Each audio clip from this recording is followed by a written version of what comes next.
Hello नमस्कार साथियों, वादे के मुताबिक एक बार फिर से आप लोगों के बीच एक नए वीडियो के साथ आप लोगों के लिए ज़रूरतमंद वीडियो को लेकर आया हूं।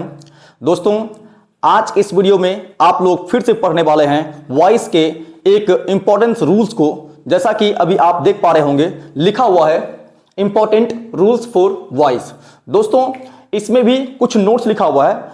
हम आपसे हाथ जोड़ के विनती करेंगे दोस्तों, आपका एग्जाम बहुत ही क्लोज हो चुका है, बहुत ही एग्जाम नजदीक हो चुका है। वो दिन दूर नहीं रहेगा, एग्जाम का शेड्यूल, एग्जाम का रूटीन निकल जाएगा और आपकी तैयारी बिल्कुल कुछ भी नहीं रही होगी।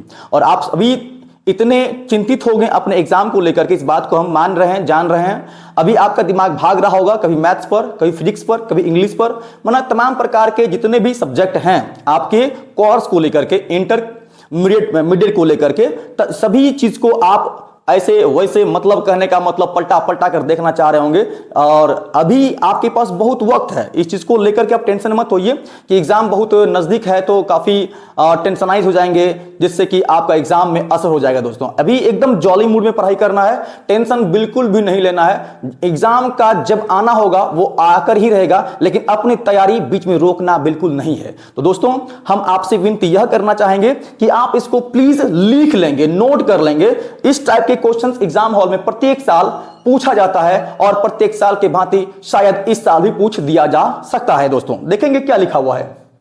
लिखा हुआ है कि कुछ सब्जेक्ट ऐसे हैं जिसे एक्टिव से पैसिव में, कुछ सब्जेक्ट, पिछले वीडियो में हमने बोला था कि कुछ वर्ब्स ऐसे हैं जिसका पैसिव वॉइस में एक्टिव से चेंज करने के बाद हम भी तो करेंगे, लेकिन बाय का प्रयोग नहीं करेंगे। तो दोस्तों, इस वीडियो में हम लोग बाय की बात नहीं कर रहे हैं, यहां पर हम बात कर रहे हैं कुछ सब्जेक्ट। हाँ, तो कुछ सब्जेक्ट ऐसे हैं जिसे एक्टिव से पैसिव में चेंज करने के बाद भी3 तो लगाएंगे, लेकिन भी3 के बाद बाय यानी जितने भी प्रकार के प्रीपोजिशंस हैं उसका प्रयोग नहीं किया जाता है। दोस्तों, मतलब कहने का अर्थ यह हुआ, याद रहे कि इसे एक्टिव से पैसिव में चेंज करने के लिए केवल बाय तक, यहां पे आप दोस्तों थोड़ा ध्यान देंगे, यहां पर केवल होगा भी3 तक। इसे एक्टिव से पैसिव में चेंज करने के लिए केवल भी3 तक या अन्य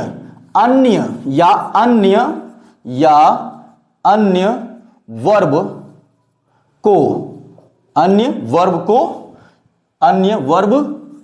का ही प्रयोग कर सेंटेंस को कंप्लीट किया जाएगा। तो दोस्तों, एक बार फिर से आप लोग यहां पे ध्यान देंगे, लिखा हुआ है कुछ सब्जेक्ट ऐसे हैं जिसे एक्टिव से पैसिव में चेंज करने के लिए हम ध्यान रखेंगे भी3 का प्रयोग करने के बाद, यानी बाय किसी भी प्रीपोजिशंस के साथ यूज नहीं करेंगे। तो अगर आपको इस पॉइंट को सुनने के बाद थोड़ा डाउट हो रहा है दोस्तों, मेरा कहने का मतलब सीधा कुल मिलाकर यह कहने का मतलब हो रहा है, आप अगर इन तमाम प्रकार में से किसी भी प्रकार के सब्जेक्ट को देखते हैं तो इस सब्जेक्ट का प्रयोग पैसिव वॉइस में बाय के साथ नहीं होता है, इनफैक्ट बाय भी नहीं करेंगे। मतलब केवल जो है ना भी3 तक लिख करके छोड़ देंगे और भी3 के रूप में कोई भी वर्ब, अन्य वर्ब अगर होगा तो वो ही आएगा और बाकी सब्जेक्ट का प्रयोग बाय के साथ में नहीं करेंगे। तो वो सब्जेक्ट कौन कौन सा है यहां पर ध्यान देंगे। समवन है, समबडी है, नो वन है, nobody, none, anyone, anybody, everyone, everybody, nothing, anything, something. दोस्तों, अगर इन तमाम प्रकार के सब्जेक्ट का प्रयोग हो एक्टिव में तो इसे पैसिव में यूज नहीं किया जाता है। अगर मान लीजिए इतना सारा आपको हम वर्ड के रूप में बता रहे हैं सब्जेक्ट के लिए, बाय द वे इन तमाम प्रकार में से किसी भी एक का प्रयोग, by the way in future की बात कर रहे हैं, अगर ऐसा हो कि नहीं पूछा गया तो इसके अलावे भी 2-4 और सब्जेक्ट हैं जो एग्जाम में बार बार पूछ दिया जाता है एक्टिव से पैसिव में चेंज करने के लिए। वो क्या क्या हो सकता है? वो है आपके सामने में पुलिस। अगर सेंटेंस में सब्जेक्ट के रूप में पुलिस हो तो पुलिस का भी प्रयोग एक्टिव से पैसिव में चेंज करने के लिए पुलिस का प्रयोग भी नहीं करेंगे। ठीक उसी तरह से पीपल, इसके बाद हो सकता है आपका डॉक्टर, या हो सकता है आपका पब्लिक।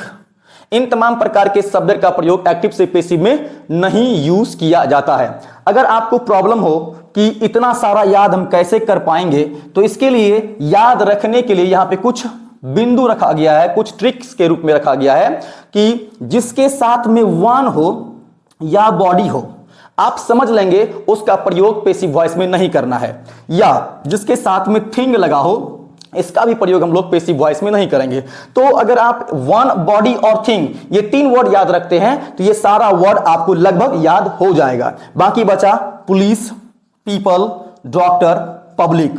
तो इतना तो आप याद कर ही सकते हैं, क्योंकि आप एक इंटर के छात्र हैं, 12th के छात्र हैं, इतना तो बनता है आपको याद करना। क्योंकि 1 2 3 4 5 6 7 8 9 10th 11 12 इतना चीज को याद रखने का हम बेसिक कॉन्सेप्ट और ट्रिक के रूप में दे दिए हैं। ये आपको ऑटोमेटिक याद हो जाएगा। इस वर्ड को याद रखने के लिए, याद करने के लिए आपको ज्यादा भारी नहीं लगेगा। करना क्या है, वन, जैसे देखिए वन, सम वन, एनी वन। ठीक उसी तरह से आपको एवरी वन दिख रहा होगा। जिसमें वन और बॉडी होता है दोस्तों, उसका प्रयोग हम लोग पैसिव वॉइस में नहीं करते हैं। इतना ही नहीं, अगर वन और बॉडी नहीं है तो थिंग भी है, तो इसका अभी प्रयोग हम एक्टिव से पैसिव में चेंज करने के लिए नहीं यूज करते हैं। आशा और उम्मीद करते हैं दोस्तों इस चीज को आप बेहद तरीके से, अच्छे तरीके से समझ गए होंगे। दोस्तों प्लीज आप एक स्क्रीनशॉट ले सकते हैं। आइए दोस्तों देखते हैं इस प्रकार के सेंटेंसेस को किस तरह से बनाया जाता है एक्टिव से पैसिव में। दोस्तों जिस चीजों को अभी हम लोगों ने देखा कि someone, somebody, no one, nobody, none, anyone, anybody, everyone या एवरीबडी या नथिंग, इनमें से कुछ भी अगर होता है तो इसे एक्टिव से पैसिव में यूज तो करेंगे लेकिन प्रयोग नहीं करना है। एक्टिव से पैसिव में चेंज करेंगे लेकिन इसका प्रयोग करना नहीं है। और ना ही anything, something, police, people, doctor और पब्लिक, इन तमाम वर्ड का प्रयोग एक्टिव से पैसिव में बाय के साथ यूज नहीं किया जाता है। यहां तक कि बाय का भी प्रयोग नहीं करना है। केवल एक्टिव से पैसिव में इन प्रकार के जितने भी सब्जेक्ट हैं इसका प्रयोग करने के लिए केवल V3 तक ही लिख के छोड़ देंगे।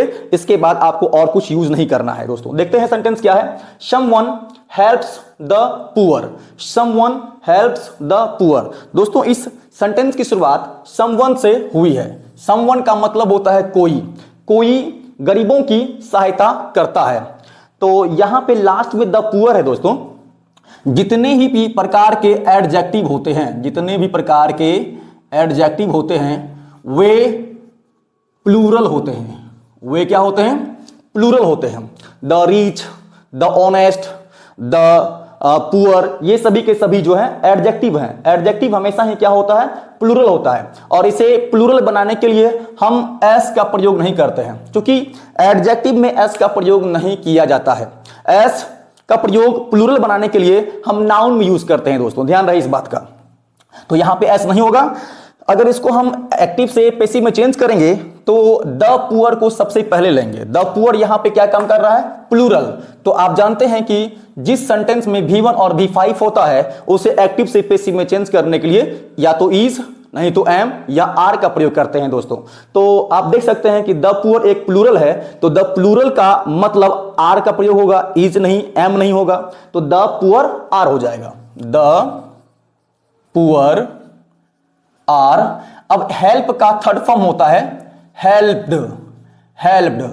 आपको V3 का प्रयोग करने के बाद बाय का प्रयोग और साथ में समवन जिस भी ऑप्शन में दिखे आप इसको इग्नोर कीजिएगा, क्योंकि जिसमें वन और बॉडी लगा होता है इसका प्रयोग पैसिव वॉइस में नहीं करते हैं। एक्टिव में होगा लेकिन पैसिव में यूज करना नहीं है। ऐसा रूल्स है, ग्रामर्स का रूल्स है। इस कारण से अगर हम इसके खिलाफ जाएंगे तो सेंटेंस रॉन्ग भी हो सकता है। दोस्तों तो इसका करना क्या है, इसको हम मिटा देंगे, मतलब इसका प्रयोग करना ही नहीं है। केवल हम लोग V3 तक ही लिखकर छोड़ देंगे और यह 100% सही है। टीचर कोई गलत नहीं कर सकता है, ध्यान रखिएगा दोस्तों। ठीक उसी तरह से anybody, anybody can teach me, ये सेंटेंस जो आपके सामने में लिखा हुआ है एनीबडी कैन टीच मी लिखा हुआ है। अब अगर मी को हम इधर लाते हैं एक्टिव से पैसिव में चेंज करने के लिए तो मी बन जाता है आई, क्योंकि रूल होता है अगर एक्टिव का कोई ऑब्जेक्ट है तो पेसिव में सब्जेक्ट काम करता है, और वहीं अगर एक्टिव का कोई सब्जेक्ट है तो पेसिव में ऑब्जेक्ट काम करता है। तो यहां पे मी ऑब्जेक्ट है, इधर लाएंगे तो बन जाएगा सब्जेक्ट। तो can, could, shall, should, will, would अगर सेंटेंस में हो तो इसका प्रयोग हम सेम टू सेम कर लेंगे। अगर कैन है तो कैन कर लेंगे, शैल अगर है तो शैल भी या विल भी हो सकता है, क्योंकि कुछ ऐसे मोडाल्स हैं जिस मोडाल्स का प्रयोग एक्टिव से पेसिव में करने के लिए प्रायः करके हम सेम टू सेम वर्ड का ही प्रयोग कर लेते हैं। हालांकि उसमें से दो चीज आप याद रखिएगा, शैल और विल। ये अगर शैल और विल के रूप में होता है तो शैल विल भी हो सकता है, विल शैल भी हो सकता है पेसिव वॉइस में। बाकी इस दो वर्ड को छोड़ करके जैसे कैन, कुड, उसके बाद मस्ट, आउट टू, ये सभी के सभी अगर रहते हैं तो इन तमाम प्रकार के वर्ड को सेम टू सेम में ही चेंज कर लेते हैं। तो कैन रहने पर कैन भी कर लेंगे। जितने भी मॉडल वर्ब हैं, मॉडल वर्ब को एक्टिव से पेसिव में चेंज करने के लिए एक्स्ट्रा में बी यूज करते हैं। तो मी इधर आने के बाद आई हो ही गया, अब यहां कैन है तो कैन यूज कर लेंगे, साथ में बी यूज होगा, क्योंकि मॉडल ऑक्सिलरी वर्ब एक्टिव से पेसिव में बी का प्रयोग लेता है। तो आई कैन बी, तो टीच का थर्ड फॉर्म जो होगा वो टॉट होगा, TAUGST। हाँ, इसको हम टाउट भी नहीं बोलेंगे, टाउट नहीं बोलते हैं, टॉट बोलते हैं, दबा के बोलेंगे टॉट, मुंह खोल कर नहीं बोलना टाउट, जी नहीं, ऐसा नहीं बोलना है। इसको जो है ना मुंह को थोड़ा दबा के बोलना होता है, टॉट। तो आई कैन बी टॉट। अब फिर यहां पे आप बाय लगाकर एनीबडी लगाने की गलती नहीं करेंगे। ऑप्शन में आपको फंसाने के लिए दिया जा सकता है ऐसा, लेकिन आपको बिल्कुल भी फंसना नहीं है। हम लोगों को तैयार होकर के बिल्कुल एग्जाम हॉल में जाना है, एकदम जितने भी क्वेश्चंस को दिया जाएगा सभी को आप डील कर पाएंगे। तो इस सेंटेंस को हम लोग कैसे बनाएंगे, बाय मिटा देंगे, एनीबडी भी मिटा देंगे, दैट मीन्स केवल भी3 तक ही रहेगा। और बाकी जो एक सेंटेंस है, ये सेंटेंस आप लोगों के लिए है। देखते हैं कि आप मेरे वीडियो को देखते हैं तो आप कितना समझते हैं, और समझने के बाद आप रिप्लाई में, कमेंट में क्वेश्चंस को डील कर पाते हैं कि नहीं कर पाते हैं। दोस्तों बस इतना ही इस वीडियो में, मिलेंगे नेक्स्ट वीडियो में। नमस्कार।